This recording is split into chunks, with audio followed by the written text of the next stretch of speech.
Kamusta mga idol? PBA update muna tayo. Coach Yeng Guiao hindi pa kumbinsido na contender na ang kanyang koponan sa PBA Governors Cup. Matapos ngang umakyat ang rain or shine sa itaas ng team standing sa Group B, madaming nagsasabi na legit contender na ang ROS sa finals. Sa kanilang kartada na may 5 wins at 1 loss, naungusan nila ang dalawang powerhouse team ng SMC na Barangay Ginebra at San Miguel Beermen. Bibihira nga na makita ang koponan ni Coach Yeng na nangingibabaw sa team standing ng PBA. Halos magkanda-kuba na nga siya sa paghahanap ng tamang chemistry ng koponan dahil tuloy-tuloy ang rebuilding program ni Yeng Guiao para paghandaan na matalo ang mga powerhouse team ng liga. Sa ngayon nga ay mukhang nagbubunga na ang pinaghirapan ni Coach Yeng at ng buong Rain or Shine management para magmarka ang Elasto Painters bilang isa sa mga winningest team sa PBA. Ilan nga sa mga dahilan ng biglaang pag-angat ng ROS ay ang incredible performance ng kanilang 8th overall pick na si Felix Lemeti at si Kalen Chongson na napili naman nila bilang 7th overall pick nung nakaraang PBA draft.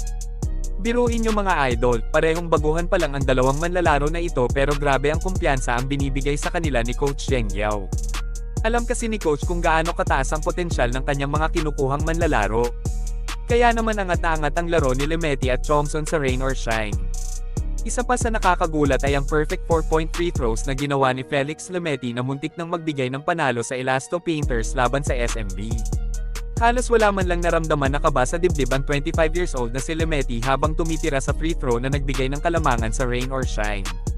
Yun nga lang, aksidenteng pumasok ang buzzer-beating shot ni Junmar Fajardo na dumurog sa puso ng Rain or Shine rookie. Pero ayon kay Coach Yeng, masaya naman daw siya sa naging performance ng kanyang koponan dahil lumaban sila hanggang dulo ng laro. Hindi pa din nga kumbinsido si Coach Yeng na isa na silang contender para makapasok sa PBA Finals ng Governors Cup hanggat hindi nila natatalo ng 2 beses ang Barangay Ginebra. Matatandaan na tinalo ng Elasto Painter ang Ginebra sa kanilang out-of-town game. Gaya nga ng inaasahan, isa si Felix Lemeti sa nakabasag sa katahimikan ng mga Ginebra crowd sa Tandon, Ilocos Sur matapos magbitaw ng 3-point shot sa huling segundo ng laro para tuldukan ang panalo ng koponan ni Coach Yeng Guiao. Isa pa sa mga nakakagulat na revelasyon sa tuloy-tuloy na panalo ng ROS ay ang ganda ng pinakikitang laro ng kanilang import na si Aaron Fuller.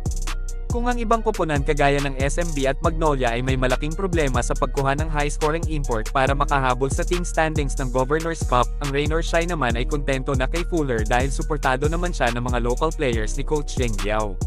Si Fuller ay nag-average ng 18 points at 15 rebounds per game para sa Elasto Painters.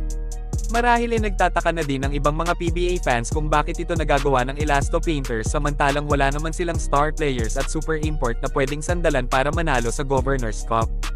Habang ang mga malalakas na koponan kagaya ng SMB at Magnolia ay parehong naghihikahos kahit malalim ang lineup nila at hindi pa kontento sa import na nakukuha nila.